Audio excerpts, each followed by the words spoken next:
નવા સપ્તાહની નવી શરૂઆત કરીએ. હું યશ ભટ્ટ આપની સાથે ગિફ્ટ ટુ ગ્લોબ કાર્યક્રમમાં આપ સૌ કોઈનું સ્વાગત છે. આજે એક અસમંજસના માહોલ વચ્ચે 100 point gift Nifty gap up છે, ત્યારે કયા મુદ્દા ધ્યાન પર રાખવા ચર્ચા કરીશું. પણ આવો કાર્યક્રમની શરૂઆત હેડલાઇન્સની સાથે કરીશું. ઈરાન યુએસ વચ્ચે બીજા તબક્કાની વાતચીત પર અસમંજસ. ટ્રમ્પની પાકિસ્તાનમાં બીજા તબક્કાની જાહેરાત. તો જહાજ જપ્તીથી ઈરાન ભડક્યું. ઈરાને ઇસ્લામાબાદમાં ડેલિગેશન મોકલવાથી કર્યો ઇનકાર.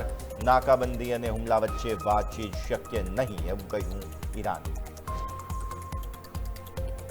હોર્મુઝ ખુલ્યું કે બંધ થયું તેના પર સસ્પેન્સને કારણે માર્કેટ્સના જોશ થયા ઠંડા. ડાઉ ફ્યુચર્સ 400 પોઈન્ટથી વધુ ઘટ્યો. એશિયન માર્કેટ્સમાં મિશ્ર સંકેત. શુક્રવારે 400 પોઈન્ટની તેજી સાથે ગિફ્ટ નિફ્ટીમાં હતું ક્લોઝિંગ. આજે માત્ર 100 પોઈન્ટનો ગેપ અપ. એફઆઈઆઈની સતત ત્રીજા દિવસે કેશમાં ખરીદી, પરંતુ ડીઆઈઆઈની 4750 કરોડથી વધુની વેચવાલી. હોર્મઝના વિવાદને લઈને ફરી એકવાર ક્રૂડના ભાવમાં ઉછાળો. શુક્રવારે $86 પહોંચેલ બ્રેન્ટ ક્રૂડના ભાવ $95 નજીક. નાયમેક્સ ક્રૂડ પણ $93 આસપાસ સ્થિર. ડોલર ઇન્ડેક્સમાં નરમાશને કારણે સોનાના ભાવમાં ભડકો. આંતરરાષ્ટ્રીય માર્કેટ્સમાં સોનાના ભાવ 2%થી વધુ વધ્યા. ચાંદીમાં પણ ખરીદારી સાથે કારોબાર. ચોથા ત્રિમાસિકમાં એચડીએફસી બેંકના સારા પરિણામ. વ્યાજથી આવક 3% વધી. નફો 9%થી વધુ વધ્યો. બેંકનો લોન ગ્રોથ 12% અને ડિપોઝિટ ગ્રોથ 14% વધ્યો. એનઆઈએમ મેનેજમેન્ટના ગાઈડન્સ પ્રમાણે 3.38% પર. એસેટ મેનેજમેન્ટમાં સુધારો. પ્રતિ શેર ₹13 ડિવિડન્ડની જાહેરાત. ચોથા ત્રિમાસિકમાં અનુમાનથી સારા રહ્યા આઈસીઆઈસીઆઈ બેંકના પરિણામ. એનઆઈઆઈઝ અને નફામાં 8%થી વધુનો વધારો. એસેટ ક્વોલિટીમાં જોરદાર સુધારો. પ્રોવિઝનિંગ જોરદાર ઘટ્યા. આજે ફોકસમાં રહેશે એસસીઆઈ, મઝડોક, કોચિન શિપયાર્ડ, જીઆરએસસી જેવી શિપિંગ કંપનીઓ. હોર્મુઝ વિવાદ વચ્ચે સુરક્ષિત સમુદ્રી વેપાર માટે કેબિનેટે મેરીટાઈમ ઇન્સ્યોરન્સ પૂલની આપી મંજૂરી. ₹12,980 કરોડ ઇન્સ્યોરન્સ ફંડ બનાવશે સરકાર.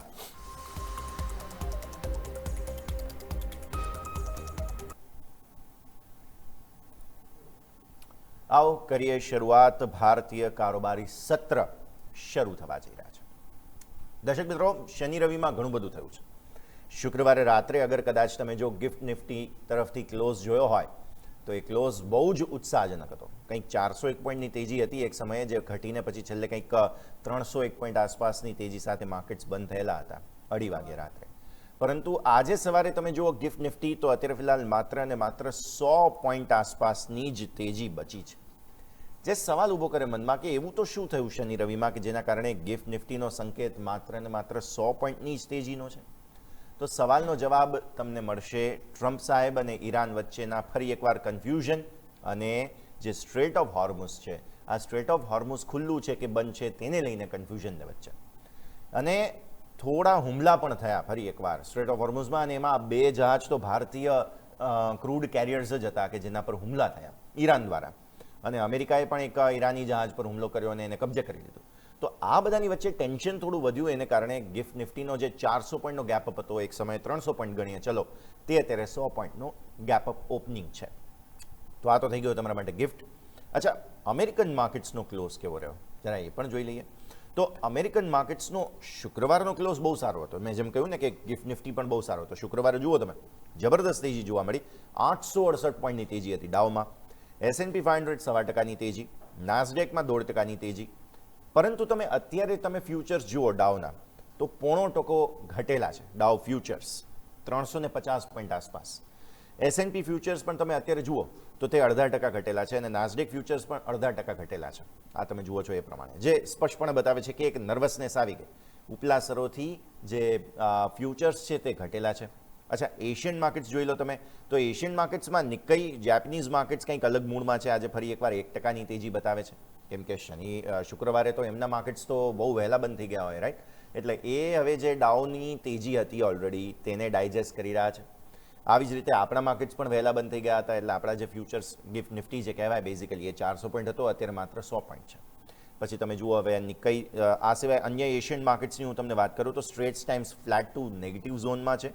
હેંગસેંગ 0.5%ની તેજી પર. તાઇવાન 1%થી વધુની તેજી પર છે. કોસ્પી પણ 1.25%ની તેજી પર છે. એટલે ડાઉ ફ્યુચર્સ ભલે ઘટેલા હોય પણ એશિયન માર્કેટ્સ બધા જ તેજીમાં જોવા મળી રહ્યા છે. આ તરફ તમે શાંઘાઈ જુઓ તો શાંઘાઈ પણ 0.5% તેજી પર છે.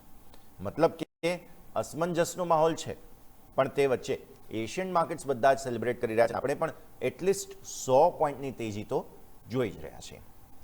તો આ થઈ ગયો તમારા માટે મેઇન પહેલા ગ્લોબલ માર્કેટનો સંકેત. હવે તમે જરા યુએસ માર્કેટ અને આ બધાનું જે અપડેટ છે ને તે ફટાફટ જોઈ લો. રીઝન છે, મલ્ટિપલ રીઝન છે આ બધા જ અપડેટને જાણવાના, કારણ કે શનિ રવિમાં એટલું બધું થયું છે ને કે જેની કોઈ લિમિટ નથી.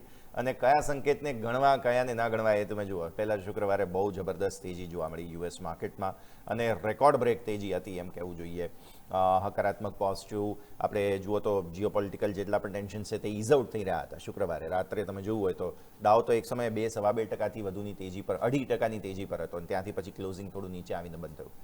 પછી મિડલ ઇસ્ટમાં જે શાંતિના સંકેતો હતા ત્યારે તો કે ભાઈ હા વાતચીત થવાની છે આ તે બધું, પછી આ બધું અનફોલ્ડ થયું. આવી સ્થિતિમાં ઇઝરાયલ લેબનોન વચ્ચેના 10 દિવસની યુદ્ધ વિરામ પણ થઈ ગયો. એને કારણે માર્કેટ એકદમ કોન્ફિડન્સમાં આવી ગયા હતા અને એને કારણે આટલી સરસ તેજી જોવા મળી. એને પાછળ ગિફ્ટ નિફ્ટી પણ આટલી સરસ તેજી તમને બતાવતો હતો, રાઈટ. પણ શુક્રવારની જે આ હિલચાલ છે તે એવું બતાવતી હતી કે રોકાણકારોમાંથી ભયનો માહોલ દૂર થઈ ગયો. પણ આ તરફ જે રેકોર્ડ બનાવવાની પરંપરા છે તે પણ યથાવત રહી. S&P 500 રેકોર્ડ બનાવ્યો, નાસ્ડેકે નવો રેકોર્ડ બનાવી દીધો શુક્રવારના ક્લોઝિંગ પ્રમાણે તમે જુઓ તો. અને ડાઉ જે છે તેમાં પણ સૌથી મોટી તેજી તમને જોવા મળી. હવે જે ઇન્ડસ્ટ્રીયલ સ્ટોક્સ છે તેની અંદર તેજીને કારણે ડાઉમાં સારો જે છે તે ખાસ મજબૂતીનો દોર ચાલ્યો. ડાઉ 868 પોઈન્ટ ચાલ્યો. S&P 500 તમે જુઓ તો 1.25% આસપાસ વધીને બંધ થયો. કન્ઝ્યુમર ટેકનોલોજી સ્ટોક્સમાં સૌથી સરસ તેજી જોવા મળેલી હતી, એટલે નાસ્ડેકમાં પણ સારી મજબૂતી જોવા મળી. રોકાણકારોએ બેઝિકલી ટેકનોલોજી શેર્સ જે છે તેના ગ્રોથ સાથે ભારે ઉત્સાહ દર્શાવ્યો હતો અને કોમોડિટી માર્કેટમાં પણ સપ્તાહના અંતિમ દિવસે મોટા પરિવર્તનો જોવા મળ્યા. ઉર્જા સેક્ટરમાં પણ મોટી રાહત અને કિંમતી ધાતુઓમાં ચમક જોવા મળી. હોર્મુઝની સમુદ્રધુની બેઝિકલી ફરી એકવાર ખુલી અને ગ્લોબલ સપ્લાય જે છે તે ખોરવાઈ જવાની ચિંતા દૂર થઈ ગઈ. ક્રૂડ ઓઇલના ભાવમાં 9%થી વધુનો જંગી ઘટાડો નોંધાયો અને ફરી 5%ની તેજી તમને ત્યાં પણ જોવા મળી. ઉર્જાના ભાવ ઘટવાને કારણે ગ્લોબલ ફુગાવાની ચિંતા ઘણી હળવી થઈ છે અને સોનાના ભાવમાં પણ બેઝિકલી એક એક્શન તમને અહીંયાથી જોવા મળ્યું. ચાંદીમાં પણ એક મોટો ઉછાળો તમને જોવા મળ્યો અને શુક્રવારે બેઝિકલી ગ્લોબલ ફિનાન્શિયલ સિસ્ટમ માટે એક રાહતનો દિવસ હતો. હવે અત્યારે ફિલહાલ કંઈક સ્થિતિ અલગ બની ગઈ છે. યુરોપિયન માર્કેટમાં જોઈ લો તમે તો ત્યાં પણ એવું જ જોવા મળશે તમને. બહુ જબરદસ્ત તેજી હતી બેઝિકલી યુરોપિયન માર્કેટ્સની અંદર પણ સારો તેજી તરફી સંકેત તમને જોવા મળ્યો હતો અને એ સ્થિતિમાં એક એક્શન તમને રોકાણકારોનું જે મિડલ ઇસ્ટનું ટેન્શન ઘટ્યું તેને કારણે પોઝિટિવ જોવા મળ્યું. યુએસ માર્કેટમાં યુએસની મધ્યસ્થી જે છે તેને કારણે થઈને એક ખાસ સેન્ટિમેન્ટમાં અસર હતી. ક્રૂડ ઓઇલના ભાવમાં પણ ઘટાડો જોવા મળેલો એટલે યુરોપિયન માર્કેટ્સ પણ પોઝિટિવ હતા. ડેક્સમાં સૌથી વધુ તમે જુઓ 2.27%ની તેજી જોવા મળી, જે ઉછાળો બતાવે છે કે ઔદ્યોગિક ટેકનોલોજી સ્ટોક્સની અંદર રોકાણકારોનો ફરી એકવાર વિશ્વાસ જે છે તે વધ્યો. ફ્રાન્સનો CAC 40 પણ જે છે તે કંઈક 160 પોઈન્ટ વધીને બંધ થયો હતો, એટલે કે ઓલમોસ્ટ તમે જુઓ તો 2% આસપાસનો જે છે તે ઉછાળો જોવા મળ્યો. લક્ઝરી, ફાઇનાન્સ અને ઇન્ડસ્ટ્રીયલ શેર્સ જે છે તેની અંદર સારી એવી તેજી જોવા મળી હતી. FTSE 100 બેઝિકલી 0.7% જ વધ્યો હતો. અહીંયા ક્રૂડ ઓઇલના ભાવો ઘટવાને કારણે એનર્જી અને ઓઇલ કંપનીઓના સ્ટોક્સ ઘટ્યા, તેની થોડી અસર અહીંયાથી ખાસ જોવા મળેલી હતી. તો બેઝિકલી સ્ટોક્સ જે 600 છે પેન યુરોપિયન તે 1.56% વધીને 626 બંધ થયો અને ક્રૂડના ભાવ ઘટ્યા એટલે યુરોપિયન બેંક ફરી વ્યાજદર ઘટાડી શકશે એવી બધી હોપ્સ હતી. હવે તો ફરી એકવાર અત્યારે ફિલહાલ થોડી કન્ફ્યુઝન છે, તો એને પણ થોડો સમય આપો. હવે જે ઈરાને બેઝિકલી વાતચીતનો ઇનકાર કર્યો છે આ ખબર સમજો. જુઓ, ઘણી બધી વસ્તુઓ ઇવેન્ટ અનફોલ્ડ થઈ છે. ઈરાને શું ઇનકાર કર્યો છે પહેલાં તમે એ જોઈ લો.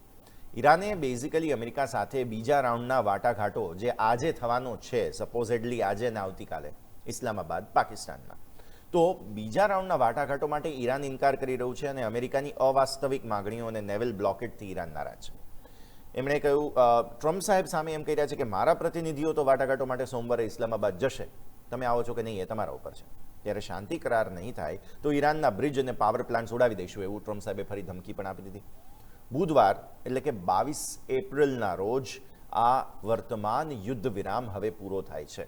એ પહેલાં સોમ મંગળ 2 દિવસની આ વાર્તાલાપ છે. શું થશે એ તો સમય બતાવશે. બુધવાર પહેલાં ઉપરાષ્ટ્રપતિ JD વાન્સ, સ્ટીવ વિટકોફ અને જેરેડ કુશનર પાકિસ્તાન આજે પહોંચી જવાના છે અને અમેરિકા અને ઈરાન વચ્ચે પાકિસ્તાન મધ્યસ્થીની ભૂમિકા ભજવી રહ્યું છે. ત્યારે IRA ને દ્વારા અમેરિકાના વલણની આકરી ટીકા કરવામાં આવી છે. આ સંજોગોમાં ફળદાયી વાટાઘાટોની કોઈ સ્પષ્ટ સંભાવના દેખાતી નથી. એટલે આજે માર્કેટમાં ગેપ હતો ને 400 પોઈન્ટથી અત્યારે માત્ર 100 પોઈન્ટ, તેનું મુખ્ય પહેલું કારણ આ છે કે ઈરાન અત્યારે માની નથી રહ્યું. IRNA દ્વારા, એટલે કે જે એમના રેવોલ્યુશનરી ગાર્ડ્સ છે બેઝિકલી, એમના દ્વારા આકરી ટીકા કરવામાં આવી રહી છે. આ સંજોગોમાં ફળદાયી વાટાઘાટોનો કોઈ સ્પષ્ટ સંભાવના છે નહીં અને આગામી વાટાઘાટો અંગે હજુ પણ થોડી અનિશ્ચિતતા જોવા મળી રહી છે. એક તરફ ટ્રમ્પ વાટાઘાટો માટે ટીમ મોકલી રહ્યા છે, જેમ મેં વાત કરી. બીજી તરફ ટ્રમ્પે ઈરાનને આકરી ચેતવણી પણ આપી છે. જો તહેરાન શાંતિ કરાર સુધી પહોંચવામાં નિષ્ફળ રહેશે તો ફરીથી હુમલો કરીશું એવું ટ્રમ્પ સાહેબ કહી રહ્યા છે. આ સ્થિતિમાં ઈરાનના બ્રિજ અને પાવર પ્લાન્ટનો નાશ કરવામાં આવશે તેવું ટ્રમ્પ સાહેબ કહી રહ્યા છે.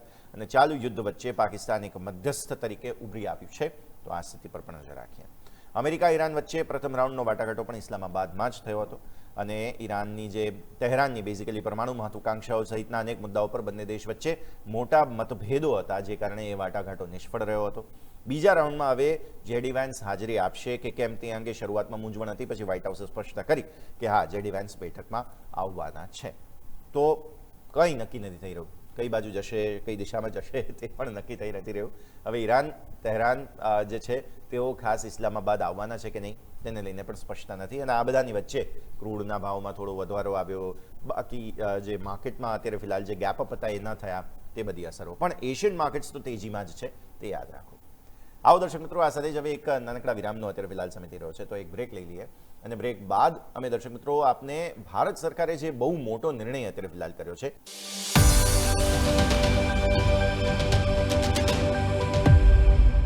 હવે ખાસ સમજીએ આપણે અત્યારે ફિલહાલ જે ઈરાન દ્વારા જે ઇનકાર કરવામાં આવ્યો તે શા માટે કરવામાં આવ્યો તે હવે તમે સમજો.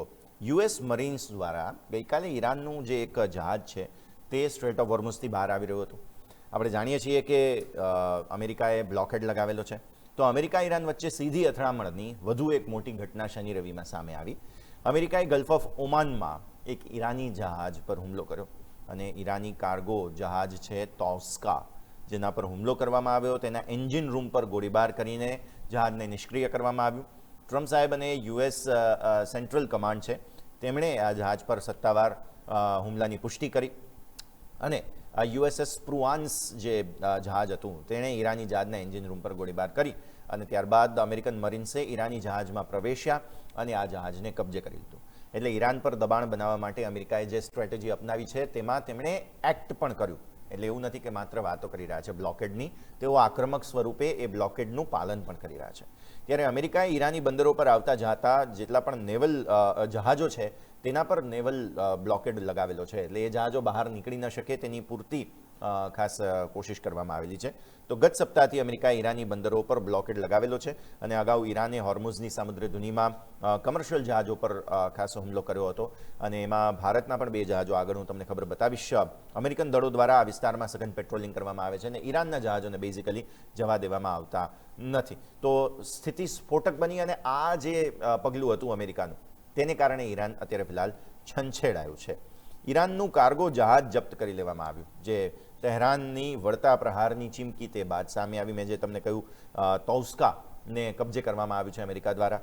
ત્યારે જહાજ જપ્ત કરવાની અમેરિકાની કાર્યવાહીને સશસ્ત્ર ચાંચિયાગીરી એટલે પાયરેટ્સ સાથે બેઝિકલી સરખાવ્યા છે અમેરિકાને અને શાંતિ વાટાઘાટો પર તેના કારણે ઈરાને અત્યારે જે છે તે ઇનકાર કર્યો છે, સંકટ આવ્યું છે. આ જહાજોની નાકાબંધીને કારણે ઈરાને શાંતિ વાટાઘાટોનો ઇનકાર કરી દીધો છે અને ઇસ્લામાબાદમાં હાઈ સિક્યુરિટી વચ્ચે પાકિસ્તાન મધ્યસ્થીના પ્રયાસ કરી રહ્યું છે, પણ હવે ઈરાન એમ કહે છે કે અમે આવીશું જ નહીં.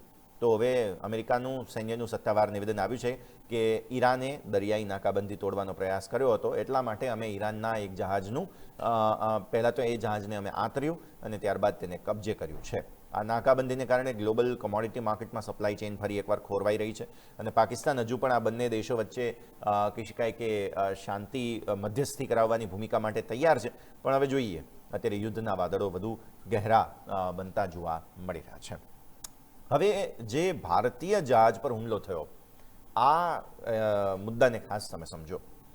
જે 2 જહાજો કમર્શિયલ જહાજો પર ઈરાને શનિ રવિમાં હુમલો કર્યો, જે અમેરિકાએ પહેલાં તો ઈરાની જહાજને આંતર્યું અને કબજે કર્યું, તેના વળતા જવાબમાં ઈરાને 2 કમર્શિયલ જહાજો જે સ્ટ્રેટ ઓફ હોર્મુઝથી પસાર થતા હતા તેના પર હુમલો કર્યો અને એ ભારતીય જહાજો હતા.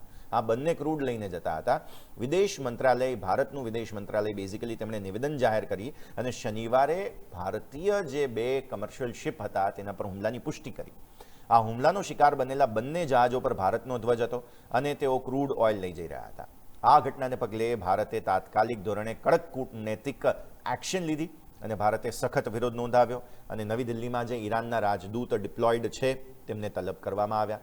નવી દિલ્હીમાં સ્થિત ઈરાનના રાજદૂત મોહમ્મદ ફતહ તેમને વિદેશ મંત્રાલય દ્વારા તાત્કાલિક તલબ કરવામાં આવ્યા અને આપણા વિદેશ સચિવ વિક્રમ મિસ્રીએ દ્વારા ઈરાની રાજદૂત મોહમ્મદ ફતહી સમક્ષ વ્યક્ત કરવામાં આવી ગંભીર ચિંતા. આ ઘટના બાદ આંતરરાષ્ટ્રીય જળસીમામાં ભારતીય જહાજોની સુરક્ષા વધારવા અંગે ગંભીર મંથન કરવામાં આવી રહ્યું છે. તો તેને લઈને પણ ખાસ એક મોટું અપડેટ તમે ધ્યાન પર રાખો. અત્યારે ફિલહાલ ઈરાન આર્થિક મુશ્કેલીમાં છે દર્શક મિત્રો, કારણ કે એક તો લશ્કરી શાસન જેવી જ પરિસ્થિતિ તમે સમજો. હવે આવા પ્રકારના લશ્કરી શાસન હેઠળ ઈરાનીઓને રાહતની કોઈ અપેક્ષા નથી. યુદ્ધ પૂરું થઈ જાય ને તો પણ નથી, કારણ કે આર્થિક અને સામાજિક પડકારો હજુ પણ યથાવત છે. લાંબા સમયથી ચાલી રહેલા આ સંઘર્ષને કારણે ઈરાનની આર્થિક મુશ્કેલીઓ ખૂબ જ વધુ ગહેરી બની છે અને જાન્યુઆરીના જન આંદોલન પર થયેલી કડક કાર્યવાહીનો ડર લોકોમાં હજુ પણ યથાવત છે. આવી સ્થિતિમાં યુદ્ધ સમાપ્ત થયા પછી પણ સામાન્ય નાગરિકો પર સરકારનું દબાણ વધવાનું છે અને આવી સ્થિતિમાં આંતરરાષ્ટ્રીય સ્તરે ચાલી રહેલા યુદ્ધની સાથે સાથે ઈરાનનો આંતરિક અસંતોષ પણ અત્યારે ફિલહાલ સપાટી પર આવી રહ્યો છે. લાંબા સમયથી ચાલી રહેલા સૈન્ય સંઘર્ષે ઈરાનની અર્થવ્યવસ્થાને કમરતોડ ફટકો આપ્યો છે. યુદ્ધના ખર્ચ સાથે સાથે આંતરરાષ્ટ્રીય પ્રતિબંધો, આના કારણે દેશને આર્થિક કટોકટીનો સામનો કરવો પડી રહ્યો છે. મોંઘવારી, બેરોજગારી, રોજિંદી જરૂરિયાતોની અછતનો સામનો કરી રહેલ જે નાગરિકો છે તેમના માટે સામાન્ય જીવન નિર્વાહ પણ અત્યારે મુશ્કેલ છે. આર્થિક સંકટ ઉપરાંત દેશમાં ભયનું વાતાવરણ પ્રવર્તી રહ્યું છે. જાન્યુઆરીમાં થયેલા જન આંદોલનને દબાવી દેવા માટે લશ્કરી શાસન દ્વારા અત્યંત કડક અને હિંસક કાર્યવાહી કરવામાં આવી છે. આ કાર્યવાહીનો ભય હજુ પણ લોકોના મનમાં તાજો છે અને એટલા માટે જ લોકો નિરાશાવાદી બની ચૂક્યા છે. આ તરફ પાકિસ્તાનની પણ હાલત જરા ખરાબ છે દર્શક મિત્રો. એક બાજુ એ મધ્યસ્થીની વાતો કરે છે, પણ બીજી બાજુ યુએઈએ પોતાના જે કહી શકાય કે દેવું જે આપેલું હતું પાકિસ્તાનને તે પાછું માગ્યું છે. $1.5 અબજ યુએઈને ચૂકવવાના છે અને આની ડેડલાઇન છે 23 એપ્રિલ, એટલે કે આજથી 3 જ દિવસ. આવી સ્થિતિમાં જો પાકિસ્તાન સમય પર ચૂકવણી નહીં કરે તો ડિફોલ્ટ થશે અને ડિફોલ્ટ થશે તો ડેડલાઇન નજીક આવતા પાકિસ્તાનની સરકારે ફાંફા મારવાની શરૂઆત કરી દીધી. એટલે જ અમેરિકા સાથે સારો થવાનો પ્રયાસ કરી રહ્યું છે પાકિસ્તાન. પહેલાંથી જ એમનું વિદેશી હુંડિયામણ તો તળિયે જ ગયું છે. આવી સ્થિતિમાં પાકિસ્તાન પાસે વિદેશી મુદ્રા ભંડાર છે જ નહીં, ઓલમોસ્ટ નીચલા સ્તરો પર છે. એટલે આર્થિક મોરચે પાકિસ્તાન સરકાર નિષ્ફળ નીવડી છે અને પાકિસ્તાન આ લોન ચૂકવવા અથવા તેની મુદ્દત લંબાવવા માટે કૂટનૈતિક સ્તરે અનેક પ્રયાસ કરે છે, પણ યુએઈને પણ અત્યારે નાણાંની જરૂર છે, એટલે અત્યારે ફિલહાલ તેઓ કોશિશ કરી રહ્યા છે. પાકિસ્તાન જો નિષ્ફળ જશે, ડિફોલ્ટ કરશે, તો વૈશ્વિક સ્તરે તેની ક્રેડિટ પર ગંભીર અસર પડી જશે. IMF દ્વારા જે પૈસા ચૂકવવામાં આવે છે અત્યાર સુધી એ પણ પછી નહીં મળે અને હાલના સમયમાં પાકિસ્તાન પહેલાંથી જ રેકોર્ડ બ્રેક મોંઘવારી, બેરોજગારી, અન્ન સંકટનો સામનો કરી રહ્યું છે. આ વિદેશી દેવાની ચૂકવણીને લીધે સરકારની ઊંઘ હરામ થઈ ગઈ છે અને હજુ સુધી આને લઈને યુએઈ તરફથી કોઈ સત્તાવાર રાહતના સંકેતો નથી. એટલે પાકિસ્તાન ફસાયેલું પડ્યું છે તે યાદ રાખો. યુરોપ પણ આ તરફ ચિંતા કરી રહ્યું છે હોર્મુઝ બંધ છે એના કારણે. US ઈરાન કરાર ઉતાવળમાં જો થશે તો એ ઊંધો પડી શકે તેમ છે. યુરોપને ચિંતા છે અમેરિકા કે ઈરાન વચ્ચે જે આ શાંતિ કરાર છે તે ઊંધો પડી શકે તેમ છે. ત્યારે અમેરિકન ડેલિગેશન ઈરાન સાથે માત્ર ઉપર છલ્લો કરાર કરી લે તેવી અહીંયા યુરોપિયન દેશોને દહેશત છે. યુરેનિયમ સંવર્ધન અને પ્રતિબંધો હળવા કરવા મુદ્દે બંને દેશો વચ્ચે હજુ પણ મોટો વિવાદ છે અને ભવિષ્યમાં નક્કર અને લેખિત ગેરંટી તહેરાન માગી રહ્યું છે. ત્યારે શાંતિ વાટાઘાટો માત્ર અમેરિકામાં જ નહીં પરંતુ યુરોપની વ્યાપક ભાગીદારી હોવી જોઈએ તેવું યુરોપિયન સાથીઓ કહી રહ્યા છે. પહેલાં તેઓએ જ્યારે ટ્રમ્પ સાહેબે કહ્યું યુદ્ધમાં સાથ આપો ત્યારે આપ્યો નહીં અને હવે શાંતિ વાર્તાલાપમાં યુરોપ એમ કહે છે કે અમારો સાથ લો. તો હવે નક્કી નથી થઈ રહ્યું. અહીંયા પણ ઈરાન બેઝિકલી તેના પર જે કડક આર્થિક પ્રતિબંધો લાગ્યા છે તે હળવા કરો તેવી માંગ કરે છે. એટલે યુરોપનું એવું કહેવું છે કે ઉતાવળમાં શાંતિ કરાર ન થવો જોઈએ તેવી અહીંયાથી તેમની માંગ ઉઠી છે.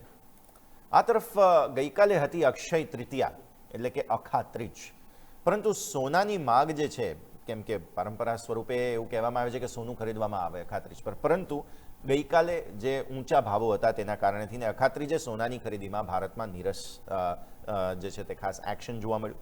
ભારતમાં આ મુખ્ય તહેવાર ગણાય તેમ છતાં એ નીરસતા જોવા મળી. અને ભારતીયો માટે ધનતેરસ પછી સોનાની ખરીદી માટે આ ખાતરી જ બીજો સૌથી મોટો તહેવાર છે. પરંતુ ગઈકાલે જ્વેલરીની ખરીદીમાં ઘટાડો જોવા મળ્યો, ભાવો ઊંચા હતા તેના કારણે. દક્ષિણ ભારતના કેટલાક રાજ્યોને બાદ કરતા સમગ્ર દેશમાં સોનાની માંગ સામાન્ય કરતાં ઓછી જોવા મળી છે અને સોનાના કિંમતી ધાતુઓની ખરીદી ખૂબ શુભ માનવામાં આવે છે. અકાત્રીજ પર ઘરેણાને બદલે હવે લોકો સોનાના સિક્કા, કેમ કે ભાવ વધારે છે, પોસાતું નથી, તો સોનાના સિક્કા લોકો ખરીદવાનું વધારે પસંદ કરી રહ્યા છે. વર્ષ 2025માં જ્વેલરીની માંગ 24% ઘટી હતી અને રોકાણની માંગ સામાપક્ષે 17% વધી હતી. ત્યારે હવે ફિઝિકલ ગોલ્ડને બદલે એટલે કે ડિજિટલ ગોલ્ડ તરફ લોકો કદાચ વળી રહ્યા હોય તેવું જોવા મળી રહ્યું છે. તહેવારોની રાહ જોવાને બદલે ભાવ ઘટવા પર લોકો ખરીદી કરી લે છે, તો આ એક ટ્રેન્ડ પણ બદલાયો છે, તેને પણ ધ્યાન પર રાખો. આ બધાની વચ્ચે રશિયા અને ભારત વચ્ચે ખૂબ મોટા કરાર દર્શક મિત્રો ગઈકાલે જે છે તે થયા છે અને અત્યંત ઐતિહાસિક સમજૂતી કરવામાં આવી. બંને દેશો એકબીજાના પ્રદેશમાં સૈન્ય ટુકડીઓ રાખશે, મિલિટરી એસેટ્સ જે છે તે પણ તૈનાત કરશે. ત્યારે ગ્લોબલ જીઓ પોલિટિક્સમાં આ કરાર સાબિત થઈ શકે છે ગેમ ચેન્જર, કારણ કે ભારત અને રશિયા વચ્ચે સૈન્ય સહયોગ અને ટ્રેનિંગ, લોજિસ્ટિક સપોર્ટને પણ મોટું બળ મળશે. એટલે ભારતની સૈન્ય ટુકડી રશિયામાં રહેશે, રશિયાની સૈન્ય ટુકડી ભારતમાં રહેશે. આ બહુ મોટું કહી શકાય તેવો નિર્ણય છે, તો નજર રાખીશું. આ સિવાય ભારત સરકારે કહી શકાય કે શનિ રવિમાં બહુ મોટો નિર્ણય જાહેર કર્યો. 129.8 અબજ રૂપિયાના મેરીટાઈમ ઇન્સ્યોરન્સ પૂલને મંજૂરી આપી દીધી. યુદ્ધ અને આંતરરાષ્ટ્રીય પ્રતિબંધોને કારણે વીમા કંપનીઓ પાછળ હટતા સરકારે આ મોટું પગલું ઉઠાવ્યું છે અને જરૂર પડે વધુ 5 વર્ષ આને લંબાવવામાં આવશે. કુલ 10 વર્ષનો આ મેરીટાઈમ પૂલ, ઇન્સ્યોરન્સ પૂલ જે છે તે રહેવાનું છે. તો શિપિંગ ઉદ્યોગ અને વૈશ્વિક વેપાર સાથે સંકળાયેલી કંપનીઓને આના કારણે રાહત મળી રહી છે. આવો દર્શક મિત્રો આગળ વધીએ અને હવે છેલ્લે FII અને DIનો માત્ર સંકેત જોઈ લઈએ. માત્ર કેશના આંકડા હું અત્યારે બતાવું છું, પછી વાયદા બજારના આંકડા આગળ આપણે 8:30 કલાકે નજર કરીશું. પહેલાં તમે જુઓ, શુક્રવારે FIIએ કેશમાં ખરીદ્યું છે કેટલું? 683 કરોડ રૂપિયાની ખરીદદારી તમે જુઓ છો. એટલે પાછલા 5 દિવસમાંથી 4 દિવસ તેઓ મામૂલી ખરીદીને ગયા છે અને એટલે જ માર્કેટમાં સુધારો તમને જોવા મળે છે. સામાપક્ષે DIs છેલ્લા થોડા દિવસોથી વેચી રહ્યા છે. શુક્રવારે પણ તેમણે 4721 કરોડ રૂપિયાની વેચવાલી કરી. આપો DI જુઓ, પાછલા 5 દિવસમાંથી 3 દિવસ DIએ વેચ્યું છે અને દરરોજ એમની વેચવાલી જે છે તે વધી રહી છે. એટલે આ કહી શકાય કે અસમંજસ ગણાય, પણ તેમ છતાંય 101 પોઈન્ટ આસપાસની મજબૂતી તો ગિફ્ટ નિફ્ટી અત્યારે આપે જ છે. તો આ સંકેતને ધ્યાન પર રાખીશું.